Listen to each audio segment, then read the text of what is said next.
And then they say deauthorizing OGL 1.0a. We know this is a big concern. The Creative Commons license and the open terms of 1.2 are intended to help with that. They're not helping. One key reason why we have to deauthorize. We can't use the protective options in 1.2 if someone can just choose to publish harmful, discriminatory, or illegal content under 1.0a. And again, any content you have already published under OGL 1.0a will still always be licensed under OGL 1.0a. Mm-hmm. Go ahead. Yeah, this whole argument that they have to deauthorize in order to do what they want to do, that's really not true.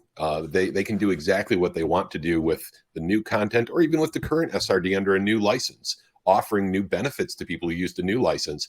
But the old license doesn't, cause them any grief in that area. You can't put the words Dungeons and Dragons in your book along with offensive content. You can't make them look bad in that way. So yeah, that's the whole sort of thing where the gamers are looking at it. We go sit around tables where game masters try to fool us with bizarre wording and tricks all the time. We're really good at sort of sussing out when there's another motive underneath. So, right. Yeah. And it's not like it's something that was not thought about when 1.0a was released.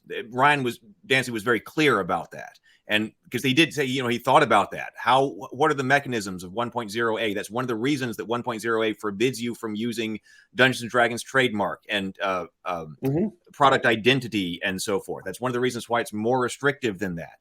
And that way it was very easy for them to say, if somebody publishes something terrible, for them to just easily say, we have nothing to do with that. Yeah.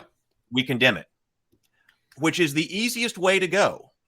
I mean, the easiest thing for a company to do. Here's the stuff that can publish under. It has nothing to do with us. You cannot imply that we, are endorsing it in your material, and you cannot use our trademarks or whatever else. So if somebody publishes something horrible and then the media is like, oh my God, did you see that there was this book? The answer is very simple. We have nothing to do with that book. We condemn it. Yeah. We don't police it. It's not our role to police it. And that was a great point that Ryan brought up, was just that it does set them up to have to police these things going forward. And that's kind of a terrible position for Hasbro to be in. And I'm not sure why. That's why one of the many reasons I'm skeptical of this, because the reason that stuff that Ryan Dancy articulated, that seems to be the position I would want with my company, anybody would want to have with that company. You don't want to be in a position to have to police it, because then if something gets through, then you're just as responsible. So, but in today's world, a large group of people are very sensitive to this. Oh my God, what if somebody publishes something that is, offensive, and then, Hasbro is actually here to the rescue to try to make sure that nobody accidentally, or publishes something offensive that you might see. So that seems to be like virtuous to a certain group of people. That's very virtuous. Some people are like that on Twitter with me today. Oh my God, you cannot, they're just trying to make sure that nothing offensive is published. They're definitely thinking of Wizards of the Coast as being very virtuous in this regard. Whereas actually its cover, I believe, certainly seems like it, to assert control over things that they have no control over. And they're trying to do it in this guise of being virtuous by making sure that I don't see something that I might be offended by.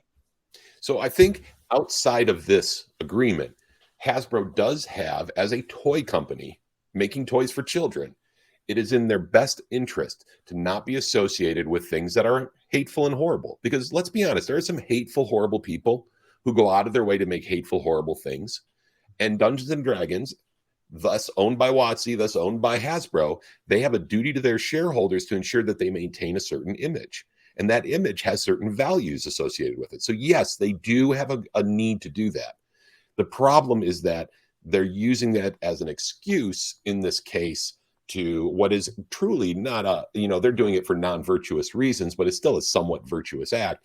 They're using it as an excuse to do the things they want to do for financial reasons. And that's what's kind of terrible about it. It's not so much that they're worried about us seeing something offensive. They're suggesting that they want to maintain their brand image, which is a completely logical thing for a business to do, but that's not why they're putting it in here. And it's not why they're putting it in here. We know that, right? And it's not like their brand image, like we gotta say again, their trademark, the Dungeons and Dragons IP, is not something that you would legally under a license like C on a book like that anyway. I mean, if they did that, it would be a breach of the license anyway. So the disco option says the hobby does not need WotC to be its new moral police. It's been regulating itself just fine for years.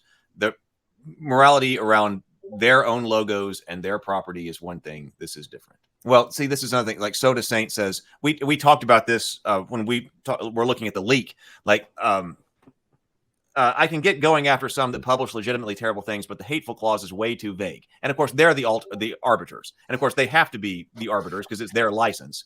But it's whoever is going to be the arbiter. And when we saw that leak, it was like, well, and you have no recourse to, if we say something, there's no legal recourse. And if we see some stuff we'll know that we go too far if we see a backlash on social media. Right. That'll be our punishment. That was so ridiculous. We'll revise. But also I was thinking about that part too. And like, so let's say that you're really small time. You only have like 12 Twitter followers or something like that. So if Wizards of the Coast decides, hey, your book is offensive, license gone, and you think that it's completely wrong, but you only have 12 Twitter followers, and you tweet to your 12 Twitter followers that, oh my God, WotC just yanked my license. Okay, that goes nowhere. So that's the power. Then, like, the more social media clout you've got, the more, like, that's why you should have legal recourse. Yeah, because it shouldn't matter how popular you are on Twitter to what they can do to you. But I think that this whole the clause being way too vague, it all comes back to the fact that they're trying to put the system back in the box, right? They're trying to take back control of this so that they can manage it going forward for financial reasons, for design reasons, for a host of reasons, but mostly money, right? And unfortunately, they're using things like this as their sort of cover for that, even if it's something they really do want to do in order to defend their license as a wholesome toy company for kids. They still are struggling to make a good case for it. Okay, here we go. Dina Gilbert for $5 Canadian. Thank you very much for being here, and thank you for your generosity. Deanna Gilbert. Deanna says, I am trans and I don't want an obscenity clause to protect me. Such clauses often are used against us. See Twitter, obscenity clauses open. So I think that is a great point too. So you don't want some point Hasbro to decide that having a trans character in your game is obscene, right? I mean, that's exactly what they're saying, right? And that's right. A great point. Yeah. That especially when you're talking about, because that's right. People do that kind of stuff all the time, and they often will do it under the guise of protecting children or whatever. And you were talking about toys and the association with different. It's a sword that can cut both ways. It's a sword that can cut both ways. And so it's just better for them to not have control. Thank you, Deanna.